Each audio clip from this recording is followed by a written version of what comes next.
જઈ રહ્યું છે. રૂપાલા સાહેબે જ્યારે અહીંયા આપણા રેલવે સ્ટેશનના કાર્યક્રમમાં વાત કરી કે જો રાજકોટનું રેલવે સ્ટેશન ગણીએ અથવા તો રાજકોટનું એરપોર્ટ ગણીએ તો 30 કિલોમીટર દૂર છે. આપણું લીલિયા તો માત્ર 17 કિલોમીટર છે. આવતા સમયની અંદર અમરેલીથી રાજુલા અપડાઉન કરવું હશે તો તમારા માટે શક્ય બનશે. રસ્તાનું કામ અમરેલીથી લીલિયા સુધીનું, જે લોકો લીલિયા રોડ ઉપર રહેતા છે એમને ખ્યાલ છે કેટલી પૂર ઝડપે ચાલી રહ્યું છે. અમરેલીને બાયપાસ આપવાનો હતો, આપણો એક બાયપાસ અધૂરો રહી ગયો હતો. એ બાયપાસ પણ આપણા લાડીલા કૌશિકભાઈ વેકરિયાએ પૂર્ણ કરવાની નેમ લીધી અને એનું કામ પણ શરૂ થવા જઈ રહ્યું છે. એટલે આપણો આખો અમરેલીનો વિસ્તાર રિંગ રોડથી જોડાઈ જશે. જેમ જેમ સમય પ્રમાણે લોકોનું માઇગ્રેશન અમરેલીમાંથી બહાર થયું એના ઘણા કારણો હતા.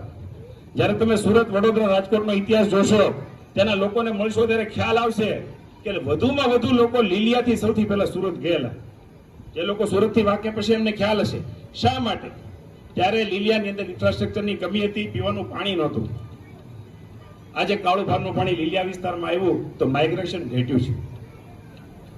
માઇગ્રેશન ઘટવાનું કારણ એ છે કે લોકોની સમૃદ્ધિની ત્યાં વ્યવસ્થાઓ થઈ અને લોકો ત્યાં સમૃદ્ધિને રહેવા માંડ્યા, એટલે ઓટોમેટિક માઇગ્રેશન ઓછું થાય. માઇગ્રેશન ઓછું થાય એટલે વિસ્તારનો વિકાસ થાય.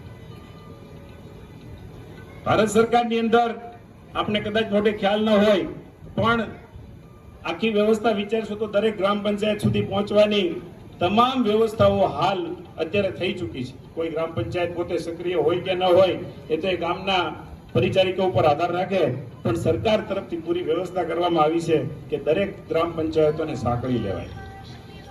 વિકાસના કામોની